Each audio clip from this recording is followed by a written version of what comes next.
Hey there, and welcome to This Explainer. Today, we're unpacking one of the most, if not the most, fascinating and consequential financial mysteries of our time. I mean, have you ever stopped to wonder how the most powerful economy on Earth is, well, simultaneously the most indebted nation in human history? The United States national debt is hurtling towards an absolutely astronomical $38 trillion by 2025. It's a scale of borrowing that's just completely unprecedented, not just in American history, mind you, but in the entire history of the global economy. So today, we are going to completely demystify this whole thing. We'll cut through all the political noise, dig into the data, and understand exactly how this massive machine works, how it got so unbelievably big, and ultimately what it means for you and your wallet. Okay, let's dive into this. Here's our roadmap for today. We'll start off with the $38 trillion paradox, then break down the anatomy of the debt, and retrace our steps with how did it get so big. After that, we'll examine the dollar's global shield, review proposed fixes and failures, and finally wrap up with what we're calling the global time bomb. Section 1. The $38 trillion paradox. So how exactly does a country maintain its status as the world's absolute premier economic superpower while carrying a debt load that would literally crush almost any other nation? Well, to understand this paradox, we first really have to wrap our heads around the sheer scale of the number, 38 trillion. It has so many zeros, it almost kind of loses its meaning, right? But let's put it into a global perspective for a second. If you were to take the total gross domestic product, that's the entire economic output, of all of Europe, all of Africa, and all of South America combined, it would still be less than this single number. That is the unbelievable weight the US government is carrying around right now. But let's bring that massive, kind of abstract scale down to the individual level. If you took that $38 trillion national debt and just divided it equally among every single U.S. citizen, men, women, children, babies, everybody, every single person essentially owes about $111,000. It's a staggering per capita burden, and it just operates entirely in the background of everyday American life. Section 2. Anatomy of the debt. So you're probably wondering, how does a government actually hold that much debt? They don't exactly just walk into a giant global bank and take out a loan, right? The entire system revolves around these treasury bonds. You can basically think of them as government-issued IOUs. See, every year, the government's income from taxes falls way short of its massive spending on things like infrastructure, defense, healthcare, and pensions. So to cover that shortfall, the U.S. Treasury Department auctions off these IOUs to the open market. They're essentially saying, hey, give us money now, and we promise to pay you back over a set period of time, plus interest. Now, what's really interesting here is who actually buys these IOUs. You might think it's all foreign countries, right? But actually, the biggest slice comes from inside the house. The U.S. government borrows heavily from domestic investors and, get this, even from its own agencies, like the Social Security Trust Fund. Then, of course, you have the Federal Reserve holding a massive chunk. But that foreign slice, it is incredibly important too. Foreign nations, including places like Japan, China, and various European countries, hold about $9.1 trillion of this debt. And they buy it because they firmly believe that no matter what wars or recessions happen, the U.S. is always going to pay its debts. Section 3. How did it get so big? Now, that immense global trust, it wasn't built overnight. And honestly, neither was the debt. Let's look at how this snowballed over time. Way back in 1981, the debt crossed the $1 trillion mark for the very first time. You had the Reagan administration slashing taxes while simultaneously heavily increasing military spending for the Cold War. Fast forward to 2008, the global financial crash hits. The government, under consecutive administrations, pumped billions upon billions into bank bailouts just to prevent a total economic collapse. Then, boom, 2020.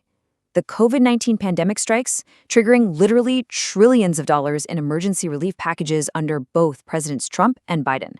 So, as you can see, both sides of the political aisle have consistently relied on massive borrowing to fund wars, bailouts, and stimulus checks. And the results of all that consecutive borrowing? Well, the U.S. debt to GDP ratio has now skyrocketed to over 120%. This is a super critical metric. It simply means that the country's debt has grown far, far faster than its actual economic output. So today, the United States owes significantly more money than the entire country produces in a single year. Section 4. The dollar's global shield. Okay, so if the US owes more than it produces, why hasn't the economy completely collapsed yet? Well, here is the magic trick keeping the entire system afloat. The US dollar is the undisputed top global reserve currency. Around 90% of all international trade is conducted in US dollars. Whether countries are out there buying oil, steel, or medicine, they need dollars to do it. Add to this the really deep global trust in the transparency of the US legal and financial systems, and you've got a scenario where investors and foreign governments are just more than happy to keep lending money to America at relatively low interest rates. The dollar is essentially acting as this massive protective shield. So, the crucial point here is this shield is definitely starting to show some very real cracks. Because the debt is so incredibly large, and interest rates have gone up, the cost of simply maintaining this debt is exploding. Get this. In 2024 alone, the US spent approximately $881 billion just on interest payments. That is about 17% of the entire national budget. It's rivaling what they spend on national defense. Furthermore, major credit rating agencies like Moody's have totally noticed the strain, recently downgrading US debt from a perfect AAA to A1. The bond market is definitely getting riskier.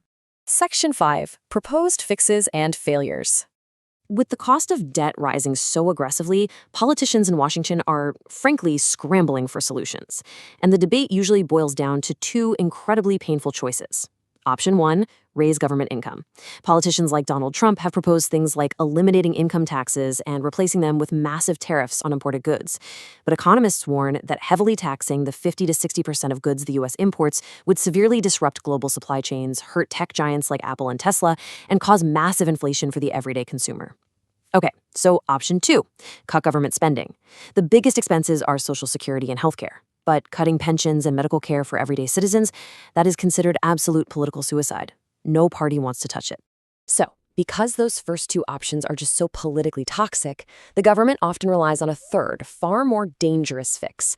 It's called quantitative easing. Because our financial system is increasingly digital these days, the Federal Reserve doesn't even need to print physical paper. They can essentially change a few digits on a computer screen to create massive amounts of new money right out of thin air, and then use it to buy the government's debt. While this solves the government's immediate cash flow problem, it introduces a truly terrifying risk. As one of our sources starkly warns, like Venezuela, printing money without creating value leads directly to hyperinflation. If you just flood the market with digital dollars, the value of every existing dollar plummets. We've seen historical examples of this, where a loaf of bread suddenly requires literal bags full of cash to buy. It's a temporary fix that risks destroying the currency's value entirely. Section 6. The global time bomb. So you might be asking, why isn't this just a problem for politicians in Washington? Well, because the U.S. economy is the engine of the entire world, and this brilliantly illustrates the domino effect of what happens if the U.S. finally hits a wall, whether that's by defaulting on its debt ceiling or printing so much money that the dollar loses its trust. Step 1. The U.S. fails to manage its debt properly. Step 2. Global investors panic, and the value of the U.S. dollar collapses. Step 3. Because the dollar is the backbone of global trade, international supply chains and financial markets instantly break down. This connects Washington's policies directly to your financial security, no matter where you live on the globe. If the American economic engine stalls out, the ripple effects are absolutely devastating. We are talking about massive job losses across global export sectors, everything from software services in India to pharmaceutical manufacturing to the garment industry. Furthermore, developing nations holding billions in U.S. dollar reserves would literally see their national wealth evaporate overnight. Local share markets would crash, taking the personal savings and retirement funds of everyday citizens right down with them. We so often worry about sudden geopolitical conflicts, but there is a $38 trillion ticking time bomb sitting right in the very center of our global financial system. The structure holding it all together, the trust, the market depth, and the dollar's dominance, it is strong, for sure. But it is absolutely not invincible. The cracks are growing and those interest payments are just compounding. So I'll leave you with this provocative thought to chew on. If the unthinkable happens and the ultimate financial shield shatters, when that $38 trillion time bomb detonates, where will you hide? Keep learning, keep questioning, and hey, thanks so much for joining me on this explainer today.